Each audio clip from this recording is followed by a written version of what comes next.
Hello and welcome to this special presentation on the occasion of National Sports Day. Goa is heading into a very promising future with its sporting infrastructure set for a huge quantum leap actually, and the Goans can really here on they can excel in sport if they decide to. In today's program we will discuss everything about sport with Lusophonia games in particular being the highlight of our discussion. We have first introducing Keshav Chandra, the Sports Secretary for Government of Goa and also the Chief Executive Officer for Lusophonia Games. Nice to have you, sir, in our studio today. Then we have a very experienced veteran sports journalist, the sports editor of Herald, Mr. Jovito Lopez. And another member of a panel and very well-known personality in Goan sports fraternities, Veron Yunis, the long-serving president of Goa Table Tennis Association. Welcome to our studio, sir. Thank you. It's the big day basically as the National Sports Day. We all sports lovers and sports enthusiasts watching this program. They particularly in Goa, they must be excited basically because Lusophonia Games is just a few days ahead. First with you, Mr. Chandra, can you give us a brief overview as to what can we expect with the Lusophonia Games just about to unfold? As you rightly said, that after Commonwealth Games, probably our country is going to witness one of the biggest event as in the sports. It would be first of its kind, especially for the Goa, and Goa should be proud to have an event of this stature and dimension because we are a small state, and to host and conduct such game requires a huge amount of infrastructure to be put in. Yes. And huge amount of other arrangements to be put in place so that you are able to cater to all the athletes who are coming in. You are also should be in a state to conduct in such a manner that it is befitting for international games, and for which lots of preparation is to go in the background. And we are fortunate that we are on track. Initially there were certain hiccups, but certain things need to be compressed to make it materialize. But fortunately everything is going on and we are getting the support, and we hope that games would be held in usual pomp and glory in which we envisage it to be. Right. Coming to you, Mr. Lopez, you have seen Lusophonia Games' previous two editions, first in Macau and then in Lisbon. If you put into perspective, how has Goa's preparations, the readiness taken shape? How it should have ideally been, and I mean, what is the state of readiness at present? Yeah, to answer your question, I need to congratulate the Chief Minister, Mr. Manohar Parrikar, because he has been racing against time. And perhaps if I was the Chief Minister, I would have never accepted to organize these games, because in 1.5 years' time, when nothing is present, nothing is existing, to first build up this kind of infrastructure which was never existing in Goa, I mean, I salute him, because it's a very, very mammoth task. It's a stupendous work that you have to do. I don't know what made him actually to say yes. Somebody else, I think, in his shoes would have said, look, there are very serious problem, because the games were allotted in 2009. 2009, 2010, 2011 and 2012, nothing has been done.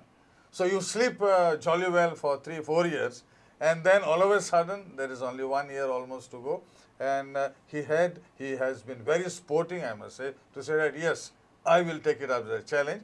And to translate that challenge into real practice, he had the good support of the CEO who is here with us, Keshav Chandra. And I think with these two people at the helm of affairs and the engineers and the others, they are actually racing against their time. But I think things will be delivered. The biggest asset that Goa will have is the infrastructure, which all these 50 years there was nothing and non-existent. Now the second part is the organization. Now, side by side, the association, even the Goa Olympic Association, knew that these games were being hosted. So they should have also had started preparing much, much earlier. So they had got no excuse to say that our preparations are behind. We'll come to preparations part later, but since you've been to Macau and Lisbon, can you compare the facilities that are coming up here are at par with those that you have seen in the previous editions? Let us be very honest and frank. We cannot compare ourselves with Macau. Macau is on a different ball game altogether. But as far as Lisbon is concerned, I think we could even be better than what we are going to have compared to Portugal. Portugal, it was not such a grand affair, let me tell you. So what we are doing is only the time constraint, and due to the rains, some of our preparations have been held back. You cannot fight against their nature. Okay, okay. Coming to Mr. Nunes, how do you think these games will be of significance to a common man in Goa? See, my angle of perception is vis-a-vis the sportsmen and how the sports can come up because of the Lusophonia game. Hats off, Mr. Parikar has taken a decision to have the Lusophonia games in Goa. But I'm a little bit perturbed that the stadiums like MAPSA, we shouldn't have had such a huge stadium, which will be definitely a white elephant for Goans. We could have had smaller stadiums like MAPSA one stadium, 800 square meters, Vasco one 800 square meters, Margao one more stadium, smaller stadium, 800 square meters. Because at the moment, thinking about players practicing, we don't have a single stadium, a hall in Margao, a hall in Vasco. The pricing would have been much lesser vis-a-vis building a huge stadium, which will be a white elephant, which will not be used for practice at all, because you have to put partitions for practicing. If that was done, I would have said, I would have been the happiest man in the world. Okay, so you are saying the infrastructure that is coming up, that could become white elephants for Goa? Vis-a-vis MAPSA. Okay, vis-a-vis specifically Bamboli, at MAPSA. Vis-a-vis Bamboli, great thing. It's a great thing to have such a beautiful stadium in Goa, being a small state. It's a great thing. Okay. But only certain things could have been changed. You are perturbed about the MAPSA thing. Yeah, So let's come to Mr. Chandra. How do you respond to that? I appreciate the viewpoint, but other viewpoint you have to take into consideration that in the sporting world, one particular concept of developing a complex which is of international standard or national standard is of utmost importance. The very fact that you can anytime conduct a national level game or international level game gives a major boost to any sport, and every country has experienced the same. Now, unless until you have an infrastructure which is worthy of hosting such games, where at the same time when the competitions are not held, you make your players play there, and at the same time when the opportunity arises, you also organize a game which is suitable for the international standard competition. Unless until you have that infrastructure, you can never think of having big games coming to your state. Yes. Now, unless until big games come to your state, you cannot have that exposure, because at the same time you cannot afford to send your players outside all the time. So, for the major exposure and in the long term perspective, it is very well appreciated that you should be having some sporting infrastructure in different parts also, but at the same time there is also a need to have a major infrastructure hub. Now, coming to MAPSA, if MAPSA has just been a year old, one and a half years old here in Goa, probably you all know much better than me. And MAPSA is a unique complex, and I have great hopes because I have fallen in love with that complex. The complex already has a swimming pool, and recently they have built a boxing stadium also. There was an old badminton court which is being renovated for the games, and probably one or two sports will have the practice ground there. Now, if you see, despite this new stadium being built there is a sufficient space and the new track which has been laid, and mind you, the track is also of international standard. So, anytime you want to have a track and field event there, you can have it there. Despite the new stadia and this track being built there is enough space to have either a hockey track or a cricket field there. So, or any other sporting event, or probably basketball you want to have. So, one complex in a small state like Goa to have facility for at least 10 or 12 sport and serious sports of national international standard is not a mean thing. Right. And it's going to be a big asset for in coming future. So basically, if we plan properly and get a series of events at a consistent interval, Correct. it could be, cannot turn into a white Correct. elephant. That's what you're saying. Correct. Right.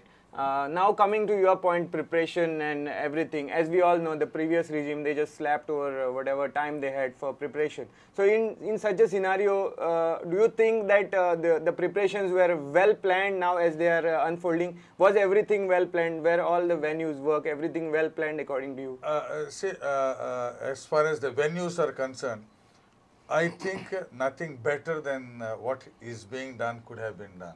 Just Because- interrupting you there because during the first visit of Ecolop, the table tennis, your event was supposed to be the Talegaon Community Hall was shown as the venue for it, and you were in agreement for it. Later, it has emerged, and I've read reports that Mr. Nunes is not happy about Pede as the venue. So, was there all of abrupt decisions in taking TT to Mapsa? No, I would say that first of all, whatever decisions were taken up, they were not correct. All right. So, you blame the first decision Definitely, making process. because the people who were there, I would say they had no vision at all. And because they had promised, they said, come on, you do it here, you do it there, you do it there. So there was no proper planning for the last 3 or 4 years, even when the first Ecolop committee came. They didn't have when was that, if you don't mind? Which year was that? It was in 2011. 2011, they came. They were shown places. And what we see today, they are totally different. Right. I remember that they were shown that athletic track will be at Kampal because you have some sort of a track, and they never even thought that that was not appropriate. So, like you said, table tennis they showed at the community hall, Talegaon, and there they said, look, we need little things more and there and things like that, and nobody gave a thought for it.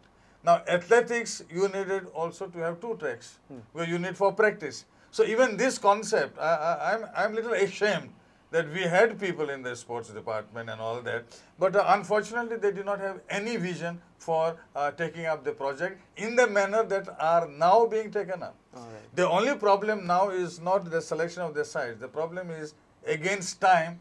I don't think so you could have done better than what is being done now. Okay. Nunes, you were part of that visit, and when the Talegaon Community Hall was shown as a TT venue, then how do you react to the hall being, the TT venue being taken to Pede? See, when they came, when we made a presentation, we gave a presentation, we showed to them video clippings of what we had. We had we had the World Junior Championship in Talegaon Community Hall, which was a perfect venue except small things to be done and all. So it was a perfect venue for organization. But at the same time, our aim is not only to organize. We would like to have a place where the players could practice. Absolutely. Ideally, when we came to know that 5 crores were had to be spent to make a partition, Soundproof partition, and when they asked us whether we could shift it to the badminton hall in Pede, I found it was too small. I said, in the alternative, let us have it at Kampal. We had a tournament. Now this tournament is hardly about 6 countries. I organized a tournament of 26 countries there, Asian Championship. And that venue could be very good for us. It could serve also as a practice venue later on for the future. So I want I had written a letter to them. Let us have here instead of in the indoor stadium at Kampal. Indoor stadium at Kampal. Why didn't indoor stadium Kampal fit in your scheme of things?